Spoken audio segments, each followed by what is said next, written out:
O gato lê. Diva, narrado por ela mesma. Texto baseado no romance Diva, de José de Alencar, por Maria Cristina Rabelo de Moraes. Capítulo 19. As janelas do chalé permaneciam escancaradas. Por vezes, Augusto ia até o alpendre e lá ficava com as mãos na cintura, segurando a casaca às costas e as pernas bem separadas. Parava de frente para a chácara, como a me desafiar para o confronto. Agora seria a disputa final. Ele se encontrava à beira da loucura, e eu não queria abandonar a minha vida. Eu já tentara me tornar aquilo que não era e não conseguira. Porém, alguma coisa tinha que ser feita. Creio que foi das poucas vezes que me senti perdida, sem saber como agir. Eu não ousava andar até o mato para pedir resposta. A resposta da terra era sempre impiedosa, fria como a verdade. Preferi ficar pelos pátios e rezar. Pedi auxílio para o anjo da guarda e para minha mãe, que por certo velavam por mim. Não tinha coragem de olhar para a boca do morro e enxergá-lo em pé. Porém, seria bem pior o dia que ele resolvesse descer de lá. Um belo dia, realmente em um dia muito belo, ele desceu. Nessa ocasião, nossa casa estava cheia. Tia Matilde tinha aparecido para jantar, trazendo Julinha e mais um séquito formado de moças e rapazes. Tia Leocádia estava realizada com a visita. O doutor aproveitou o momento para surgir. Sua roupa estava impecável e seu cabelo bem penteado, mas fazia muito tempo que eu não conseguia mais enxergar o almofadinha quando olhava para ele. Na verdade, era um rapaz muito bonito e eu o amava. Seus olhos verdes assemelhavam-se ao mar em tardes de calmaria. Mas quem os conhecera como eu, sabia que antecipavam a borrasca. Levantei-me e fui me afastando lentamente do grupo. Preferia que a batalha fosse travada longe de olhos indiscretos. Eu temia o que poderia acontecer caso ele perdesse o controle novamente. Conduzi meu amigo para nos sentarmos em um tronco, meio escondido por uma trepadeira. Dona Emília, nós estamos representando o papel de duas crianças. Ele começou a falar com uma falsa ponderação, atormentando-nos um ao outro e talvez servindo de tema a malignidade alheia. Ah, sempre o cuidado com a opinião do próximo, pensei. Era um atraso na nossa convivência tal preocupação. Aquela tarde, a senhora cuida que não ouviram suas palavras? Que as ouvissem, retruquei com desprezo. Foi o senhor mesmo quem se denunciou. Ele viu-se obrigado a cerrar os punhos para conseguir manter a mesma postura.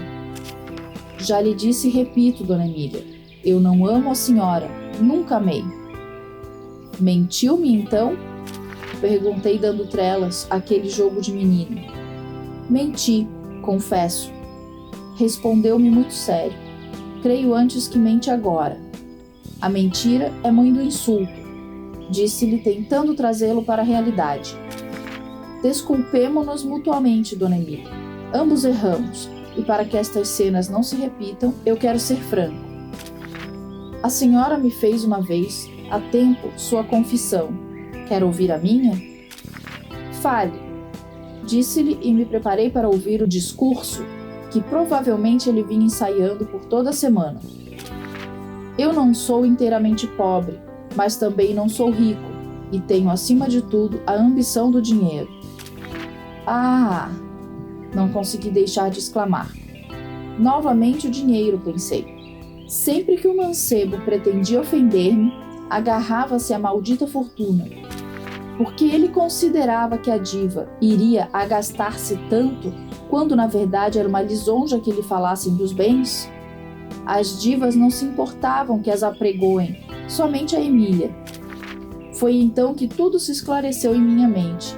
Ele conhecia a Emília, embora não aceitasse. O que lhe vou dizer é talvez humilhante para mim, disse o rapaz, continuando seu texto decorado. Mas eu me sacrifico. Muito agradecida, isso me penhora. Inclinei a cabeça em uma reverência, como se levasse a sério todo aquele despeite. Eu me sentia com forças para suportar qualquer coisa, desde que descobrira que meu amigo conhecia a Emília. À exceção do comércio, a senhora sabe que não há no Brasil carreira alguma pela qual se possa chegar depressa, e honestamente a riqueza. A minha mal dá para viver com decência, portanto, sendo eu honesto, porque tenho medo da polícia e não gosto que me incomodem, sendo eu honesto, repito, só havia um recurso à minha ambição. Adivinha qual? Suspeito, mas diga sempre: o do casamento. É um recurso lícito e fácil. Continuei com a brincadeira, desejando saber aonde tudo aquilo iria nos levar. Não tanto como lhe parece. Ora, para o senhor? Fiz um gesto dando a entender que ele era muito bem aparentado e conseguiria casamento com facilidade. Na verdade, eu estava apenas divertindo-me a irritá-lo, porque sabia muito bem do que, embora andasse sempre bem arrumado, detestava ser visto como uma almofadinha. Para mim, sim senhora, porque embora ambicioso, eu não estou disposto a sacrificar à riqueza minha felicidade. Seria um absurdo, pois se eu quero ser rico é para ser feliz. Meu Deus, como Augusto está dizendo besteira, pensei. Ele nunca foi ambicioso, jamais sacrificaria nada pelo dinheiro. Quantas vezes confessou que sua verdadeira alegria era poder lutar ao lado de uma pessoa doente. Como ele está perdido agora. E a culpa era toda minha, que o deixara fazer esses devaneios loucos sozinhos naquele chalé. Como pretende conciliar isto? Deve ser curioso, disse-lhe continuando com a farsa. É agora que preciso de toda a sua indulgência. Vendo-a quando voltei da Europa, senti-me atraído para a senhora por uma inclinação que eu considerei amor. E essa inclinação, não devo ocultar coisa alguma para minha maior vergonha. O rapaz baixou a cabeça, tentando esconder de mim que já saboreava sua vingança. Essa inclinação aumentou involuntariamente quando soube que os negócios do Sr. Duarte tinham prosperado por tal forma que ele era, se não o maior, um dos maiores e mais sólidos capitalistas da Praça do Rio de Janeiro. Não sei se devo continuar, perguntou, cheio de antecipação. Batia-me com uma rosa e calculava que com isso poderia me destruir. Como era bom, meu amado! Quantos outros defeitos eu deveria ter que ele poderia usar contra mim e não ousava fazê-lo? Batia-me com uma rosa, devo dizer, e almejava resultados desastrosos. Por favor, doutor, eu estou ouvindo com um prazer imenso. Mas eu me acanho. É modéstia própria dos homens de talento, que sabem viver. Mas nós nos conhecemos. Ele ficou me olhando indeciso. Não compreendia o que eu desejava dizer com a frase, mas nós nos conhecemos. Por fim decidiu-se. Bem, eu continuo. Disse-lhe que a amava já muito, mas isso não era nada em comparação do que senti depois. Um dia, alguém, creio que um corretor, assegurou-me que o Sr. Duarte era nada menos que milionário. O sorriso desapareceu dos meus lábios. Novamente dinheiro. Feliz ao perceber que me atingira, acrescentou com seus olhos brilhantes de menina. 2 vezes milionário. Ah, eu ignorava. Pois saiba que é viúvo, só com 2 filhos. Então, Dona Emília terá 1 milhão de dote. 1 milhão. Desde esse momento, meu amor não teve mais limites. Tornou-se uma paixão digna de Romeu e de Otelo, dos mais celebrados heróis de dramas e romances. Quantos dias terá levado para construir todo aquele tema? Perguntava-me. Como sua formosura então revelou-se resplandecente aos meus olhos. Com essas palavras, Augusto interrompeu-se, embevecido mais uma vez em minha formosura. Distraidamente, já levantava a mão para acariciar minha face, quando, recobrando-se do êxtase, relembrou de seus propósitos de vingança. Eu compreendi nessa ocasião os poetas que eu não compreendera nunca, e as suas comparações minerais. Vi que seus dentes mimosos eram realmente pérolas do Ceilão, seus lábios, rubis de Ofir, e seus olhos, diamantes da melhor água. Mais uma vez, quedou-se a admirar-me e a entender os versos dos amantes. Mirava-me tão cheio de carinho, que ele entendia perfeitamente que os poetas não falavam de riquezas minerais, e Augusto, por sua vez, por mais que se esforçasse, também não conseguia fazê-lo. Subitamente suspirou, como a procurar forças para cumprir com sua missão. A ternura apagou-se-lhe dos olhos e, imbuindo-se de coragem, retomou as frases decoradas. Sua voz argentina tinha aos meus ouvidos essa melodia inefável, que nem Rossini nem Verdi puderam ainda imitar, a melodia do ouro, do ouro. A senhora bem sabe, a lira de Orfeu deste século. Oh, que paixão, Dona Emília! Ele silenciou novamente, revendo os momentos que, encerrado no chalé, não conseguia afastar o pensamento de minha pessoa. Era um delírio, uma loucura. Foi então que eu não pude mais resistir e confessei-lhe que a amava.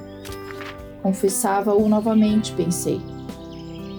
Ah, compreendo agora, disse-lhe, pesando minhas palavras para ver até onde eu podia ir sem que cometesse o mesmo erro da vez anterior.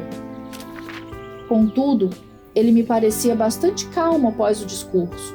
Considerei que estava apto a ouvir as minhas verdades, uma vez que até mesmo vislumbrara a Emília. O que é que a senhora compreendeu, Dona Emília? Perguntou-me muito tranquilo, como se nada mais pudesse atingi-lo. Que eu vivo em sua alma, e como o Senhor não pode arrancar-me dela. Procura rebaixar-me a seus próprios olhos e humilhar-me para ter a força que não tem de me desprezar. O Senhor ama-me e há de amar-me para sempre. O verde de seus olhos transformara-se rapidamente de bonança em tempestade. Eu sabia que isso iria acontecer. Por que eu era tão má? Escondia-me dizendo que só pretendia dizer-lhe a verdade. Que verdade? Que direito tinha eu de dizer-lhe uma verdade que só serviria para humilhá-lo? Pois bem, exclamou com a voz surda e trêmula. A senhora quer. É verdade, eu a amo, mas aquela adoração de outrora, aquele culto sagrado cheio de admiração, tudo isso morreu. Tudo isso morreu. Reboava no meu cérebro. Aquela adoração de outrora, aquele culto sagrado, morreram. Ele estava me dizendo que toda aquela dor, toda aquela loucura significava uma morte da diva. O sofrimento do meu amado pagava pela minha carta de alforria. Dominada pela comoção, levantei sem conseguir pronunciar palavra que pudesse explicar os meus sentimentos. Eu deixara de entender o que ele estava me dizendo. Também não importava, as palavras não significavam mais. O que resta agora neste coração que a senhora esmagou por um bárbaro divertimento? O que resta é amor brutal, faminto, repassado de ódio. Continuou ele, sem entender a minha comoção. É o desespero de se ver escarnecido. É a raiva de querê-la e obrigá-la a pertencer-me para sempre e contra a própria vontade. Por mais que parecessem românticas as suas palavras, não havia exagero em nenhuma delas. Era um homem que desnudava sua alma sofrida, uma alma que nem ele conhecia até aquele momento. Ele teve medo de si mesmo e, lembrando-se do meu pulso torturado, gritou: "Fuja, senhora!" Mas eu não recuei. Ele acreditou que eu não compreendia o seu desespero e ameaçou beijar-me, para que, temendo, eu fugisse apavorada, mas eu não recuei. Criança e louca! Murmurou afastando-se confuso e envergonhado. Perdão, eu consegui dizer. Eu queria que ele compreendesse que me importava, que realmente me importava. Perdão, Augusto, eu te amo. Delicadamente beijei-lhe a face, como se faz a um amigo, a um irmão. Como se faz ao homem que se amará por toda a vida. Com esse beijo, eu selava a morte da intangível diva.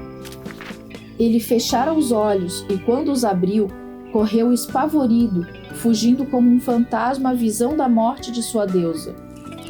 Ele não suportava a verdade que lhe tinha para oferecer. Correu, abandonando-me só, com as minhas lágrimas e a minha verdade. Esta obra de ficção pode ser adquirida para sua total contemplação através do link indicado aqui na descrição do vídeo. Obrigada por nos acompanhar neste capítulo.